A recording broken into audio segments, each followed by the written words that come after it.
Bonjour à tous, dans cette vidéo nous allons voir comment utiliser les préfixes de nano à giga. Dans l'exemple, dans la première question, on nous demande de compléter les pointillés.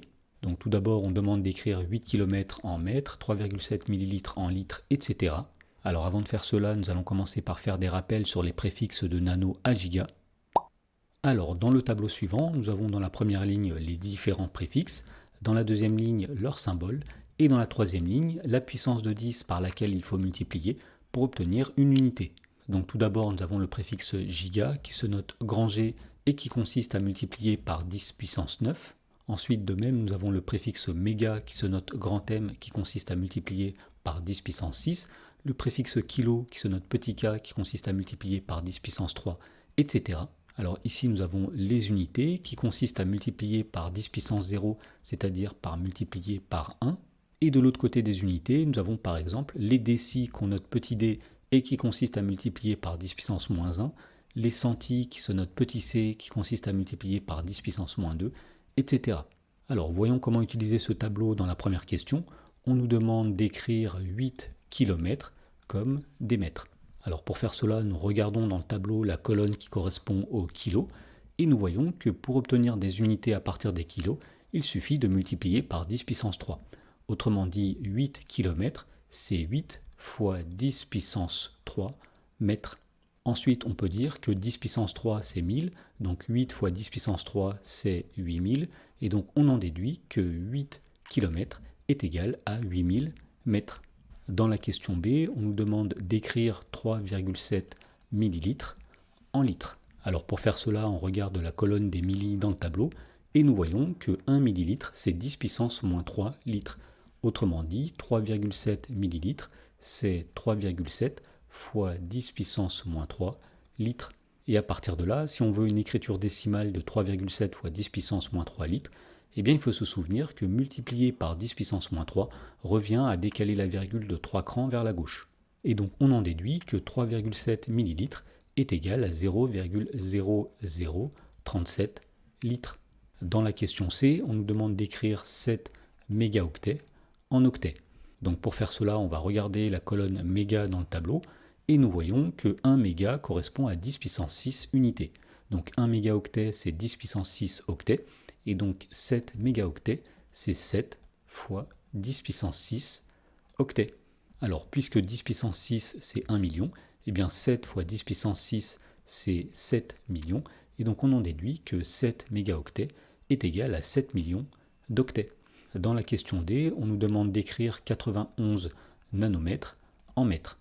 Alors pour faire cela, on va regarder la colonne des nanos, et donc on voit que pour obtenir des nanomètres, il s'agit de multiplier par 10 puissance moins 9. Donc 1 nanomètre, c'est 10 puissance moins 9 mètres, donc 91 nanomètres, c'est 91 fois 10 puissance moins 9 mètres. Ensuite, on se souvient que multiplier par 10 puissance moins 9 revient à décaler la virgule de 9 crans vers la gauche, donc on en déduit que 91 fois 10 puissance moins 9 est égal à 0,000000091. Et donc en particulier, 91 nanomètres, c'est 0,0000091 mètres. Dans la question E, on nous demande de convertir 65 microgrammes en grammes. Donc pour faire cela, nous allons regarder la colonne des micros dans le tableau, et nous voyons que 1 microgramme, c'est 10 puissance moins 6 grammes. Autrement dit, 65 microgrammes, c'est 65 fois 10 puissance moins 6 grammes. Et à partir de là, il suffit de calculer 65 fois 10 puissance moins 6 en se souvenant que multiplier par 10 puissance moins 6 revient à décaler la virgule de 6 crans vers la gauche. Alors 65 fois 10 puissance moins 6, ça donne 0,00065. Donc on en déduit que 65 microgrammes est égal à 0,00065 grammes. Dans la dernière question, on nous demande d'écrire 18 gigaoctets en octets. Alors pour faire ceci, on va commencer par regarder la colonne des gigas dans le tableau, et nous voyons qu'un gigaoctet est égal à 10 puissance 9 octets. Donc 18 gigaoctets, ce sera 18 fois 10 puissance 9 octets. Et pour finir, nous allons dire que 10 puissance 9, c'est 1 milliard.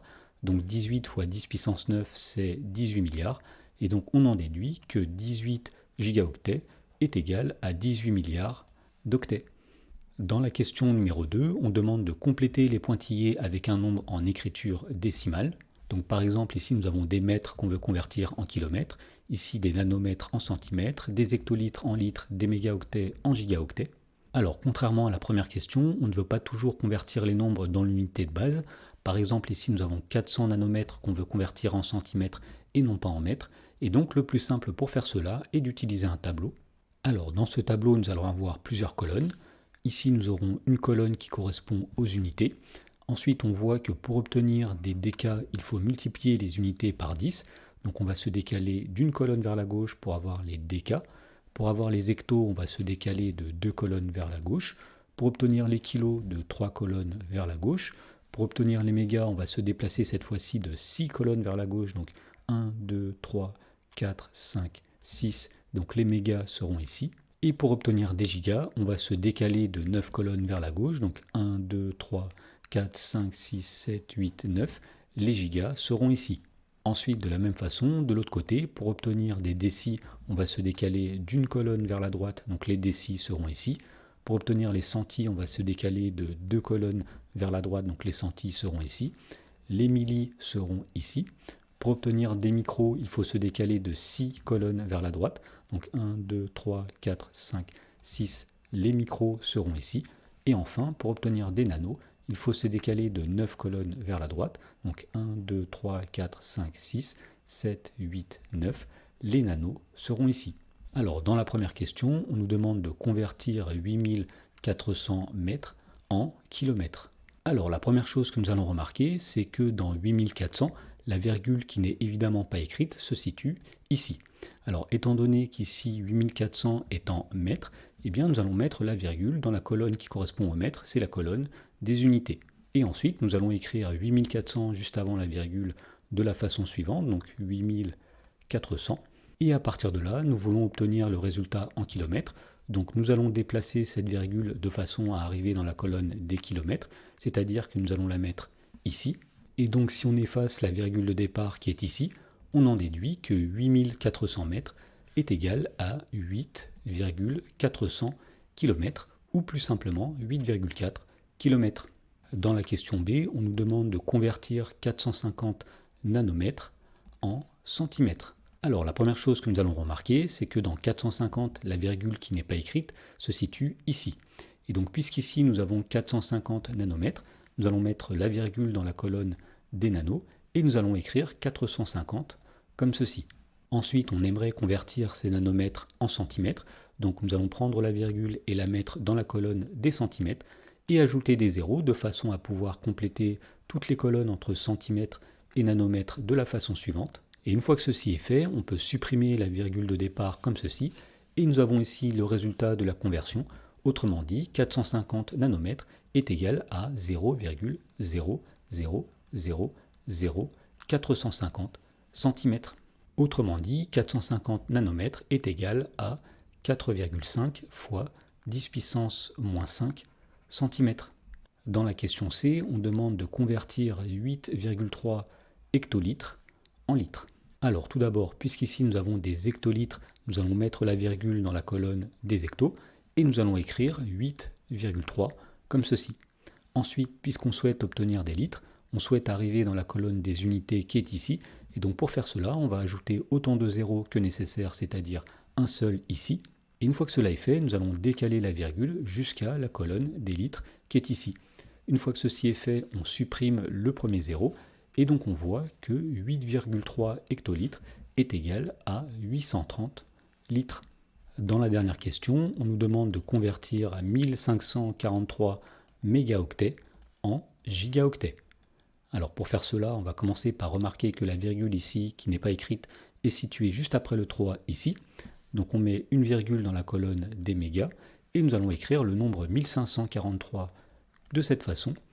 Ensuite, pour convertir ces mégaoctets en gigaoctets, on va déplacer la virgule de la colonne méga vers la colonne giga comme ceci. On supprime la virgule de départ et nous voyons ici le résultat de la conversion. Autrement dit, 1543 mégaoctets est égal à 1,543 gigaoctets.